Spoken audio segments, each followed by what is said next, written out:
भीतरघात के कारण बीजेपी चुनाव में कमजोर हुई है, ये बहुत बड़ा आरोप है। दो आरोप बहुत बड़े हैं। एक, भीतरघात का मतलब आप समझ लीजिए, उसका मतलब यह है कि पार्टी के लोग आपस में ही पार्टी का नुकसान कर रहे थे। पार्टी का नुकसान पार्टी के अपने लोगों ने अंदर ही अंदर किया और बीजेपी के अंदर षड्यंत्र चल रहे थे, इसका यह मतलब है, और यह बहुत गंभीर आरोप। नमस्कार साथियों, मैं आपका दोस्त अशफाक अहमद और आप देख रहे हैं देशभक्त चैनल। ये यूपी में जिस तरीके से बीजेपी हारी, तो मतलब कोई छोटी मोटी हार नहीं थी, बहुत बड़ी हार थी। क्योंकि यूपी के ही बल पर बीजेपी 400 पार का सपना देखती थी। क्योंकि यूपी में 80 में 80 की तो बात कर ही रहे थे। अब 80 सीट वहां यूपी में आ जाते हैं, तब 400 पार मतलब कि हो जाता। क्योंकि बाकी देश में बीजेपी का संगठन मजबूत है काफी। मतलब अब तो पहले जैसी बात नहीं है कि सिर्फ कुछ ही राज्यों में सीमित थी, तो थोड़े बहुत सीट इधर उधर करते करते 400 सीट हो जाते।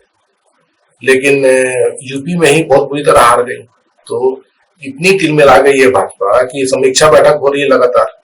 दूसरी तरफ जो नेता है वही एक दूसरे को लात घूंसे मार रहे हैं और जबरदस्त तरीके से लड़ाई चल रही है। अब इसका ठीकरा भी किसी को फोड़ना है, तो कौन वो होगा जिस पे ठीकरा फोड़ा जाए। तो ऐसे बहुत सारी चीजें चल रही हैं और अंदर ही अंदर जबरदस्त तरीके से लड़ाई चल रही है। तो यूपी में बीजेपी का जो समीकरण ये था कि योगी आदित्यनाथ जो है वो आरएसएस समर्थक है, उनको गद्दी पर आरएसएस नहीं बैठाया। नहीं तो मोदी जी और अमित शाह वो किसी और को चाहते थे। बल्कि अगर देखा जाए तो केशव प्रसाद मौर्य सही समीकरण में फिट होते थे, क्योंकि वो ओबीसी से आते हैं। तो जो मोदी जी को ओबीसी का वोट यूपी में जबरदस्त तरीके से मिलता था, और फिर एक मुख्यमंत्री ओबीसी होता, तो यूपी में पूरा फुल कंट्रोल मतलब हो जाता है। थोड़ा बहुत जो बचा भी था वो भी उसकी कमी पूरी हो जाती। तो वो मोदी जी की चली नहीं थी, आरएसएस की चली थी। तो योगी आदित्यनाथ वैसे देखा जाए तो तभी भी मतलब काफी पॉपुलर है और बीजेपी के सबसे कद्दावर नेताओं में तीसरे नंबर पे तो वही आते हैं, अमित शाह, मोदी और अमित शाह के बाद में। तो अब जो हार हुई है बीजेपी की, तो उसके समीक्षा में बहुत सारी चीजें आ रही हैं। तो अंतर्घात कैसे हुआ, तो एक चीज बड़ी बात समझ में आ रही है कि भाजपा ने जो दूसरे पार्टियों के जो नेता है, खास करके कांग्रेस के, उनको टिकट दिया। और जो भाजपा में सालों साल दशकों से सेवा कर रहे हैं उनको टिकट नहीं दिया, उनको पूछा नहीं गया। तो उत्साह खत्म था उनका, तो वो प्रचार में गए नहीं।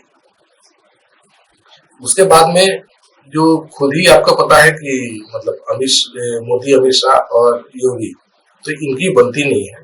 और योगी को हटाने के लिए मोदी जी बहुत कोशिश किए थे, लेकिन कामयाब नहीं हो पाए थे। तो वो मतलब अब जब ऐसा टेंशन रहेगा, तो जाहिर की सी बात है कि जो टोटल एफर्ट में कमी आती है। तो योगी की तरफ से भी हो सकता है कमी आए, जो प्रचार हो रहा हो, या फिर उसका उल्टा भी हो सकता है।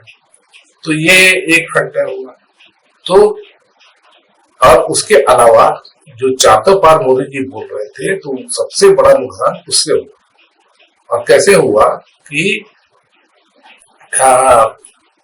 जो राजस्थान की डिप्टी सीएम दिया कुमारी, उन्होंने भी स्टेटमेंट दे दिया। तो सबसे बड़ी नेता जो स्टेटमेंट देने वाली वो थी। उसके अलावा देश के 5-6 बड़े नेता बीजेपी के 400 पार का नारा दे रहे थे कि हम संविधान बदल देंगे। और यहाँ तक कि यूपी में अयोध्या से जो कैंडिडेट थे बीजेपी के, तो उन्होंने भी यही स्टेटमेंट दिया था। तो इसको बनाया जम के कांग्रेस और विपक्षी पार्टियों ने कि ये 400 पार इसलिए बोल रहे हैं कि ये आएंगे तो संविधान बदल देंगे। और 400 पार मतलब कि 406 सीट। संविधान बदलने के लिए 3/4 का बहुमत होना चाहिए लोकसभा में, जो कि 406 सीट होता है।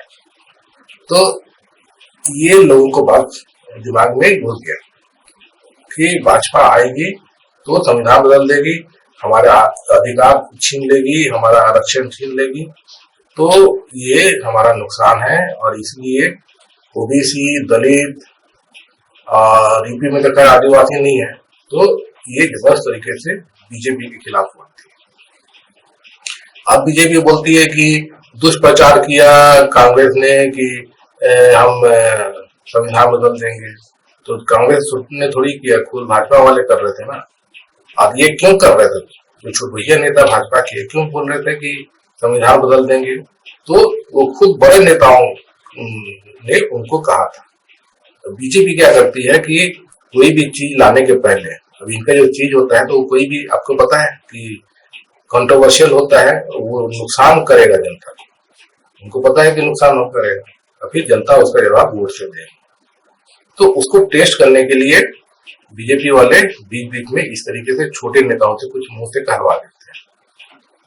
तो ये जो इस बार जो हुआ, तो उसमें भी इसी तरीके से ये मतलब कि संविधान बदलने वाला चीज छोटे नेताओं के मुंह से कहलवाया गया और उन्होंने कहा, तो ये बीजेपी को भारी पड़ गया, ये ज्यादा ही असर कर गया, क्योंकि विपक्षियों ने भी तुरंत इसका जमकर उसको एक्सप्लॉइट किया। तो ये सब बड़े बड़े कारण हैं और बीजेपी की समीक्षा बैठक चल रही है और उससे क्या करना है आगे, क्योंकि एक तो चुनाव भी होने वाले हैं अगले महीने, तो यूपी में, तो उसके लिए क्या तैयारी होगी, तो ये सब चल रही है समीक्षा। लेकिन नतीजा यही आ रहा है कि ये जैसे बोल रहे हैं कि कांग्रेस ने दुष्प्रचार किया, कांग्रेस ने तो कुछ नहीं किया, तुम ही दुष्प्रचार कर रहे थे।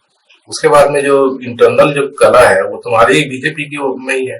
क्यों बाहर वाले लोगों को आप टिकट देते हो, अपने लोगों को क्यों नहीं चांस दे रहे हो? बेचारे इतने सालों से मेहनत करे और पड़े रहते हैं, दरी बिछाने का काम करते हैं।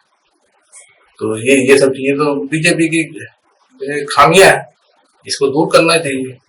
और मोदी जी जो नेता तोड़ तोड़ के लाते थे, तो वो अब नेता कहीं मतलब बीजेपी में आएंगे तो कुछ चाहेंगे ना, तो मोदी जी इनको टिकट दे देते हैं और इसका खामियाजा जो है मोदी जी खुद भुगत रहे हैं। जितने भी नेता जो टूट के आए थे सब हार रहे हैं, बीजेपी के अंदर जितने भी आ रहे हैं नेता टूट के सब हार रहे हैं। ये स्थिति है, ये बीजेपी की खुद की कमजोरी है। तो कितना भी समीक्षा कर लें, अब ये सब कमजोरियां कैसे दूर करेंगे बीजेपी, तो ये भी देखने वाला बात है। संविधान तो खैर खत्म करना चाहते ही हैं, वो तो सबको पता है। अब बीजेपी को वोट क्यों जनता दे रही थी, तो वो अलग अलग चीज है, जैसे कि ओबीसी को फायदा पहुंच जाएगा, जो जैसे कि समाजवादी पार्टी ही जो है कि यादवों को फायदा देती थी, तो दूसरे ओबीसी पिछड़ जाते थे। तो बीजेपी ने कहा था कि हम तुमको फायदा देंगे, लेकिन मिला नहीं। अब उल्टे जो है ये आरक्षण खत्म करने की बात कर रहे हैं, तो वो इनको नुकसान कर गया। तो सब मिला के यही नतीजा निकलता है कि खुद की ही गलतियां, बीजेपी ने भारी गलतियां करी, ये सब छोटी मोटी गलतियां नहीं है, और ये मोदी जी के रहते हुए सब गलतियां हुई है। तो इसीलिए भयंकर चुनाव हारी, और आगे भी लगता है बहुत मुश्किल है, और योगी की कुर्सी भी खतरे में तो है ही, क्योंकि बहुत बड़ा कुछ ना कुछ यूपी में होगा। अब क्या अब ये बड़ा हो सकता है तो समय बताएगा, लेकिन ये सब बड़ी चीजों में ये सब चीजें शामिल।